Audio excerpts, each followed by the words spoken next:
What's the worst way you've sabotaged your kids' nighttime sleep? I'll go first. Upon request, I told my children a story of my growing up years in Jamaica.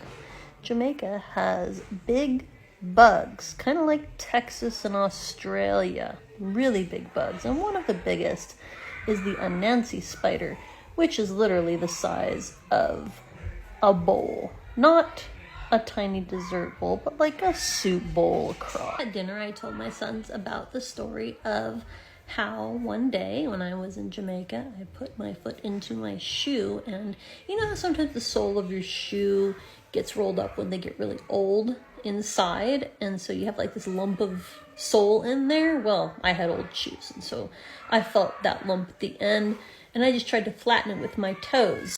The static shock and the wiggling motion clued me in. This was not the sole of my shoe. I promptly screamed, yanked my foot out of the shoe, only to see a ginormous Anansi spider crawl out. Thinking quick, I grabbed the other shoe and smashed it flat. The table has now erupted in giggles at my hilarious story of the spider coming out of my shoe. A short time later, my son was getting ready for bed, and I sent him to use the bathroom before he went to bed. And his question to me as I was scrolling TikTok was, does Oregon have tarantulas? I assured him there are no tarantulas in Oregon, and he then went to use the bathroom without any concern. However, as a parent, I am sure this is not the end. Stay tuned so we can see how many times tonight I regret telling that story.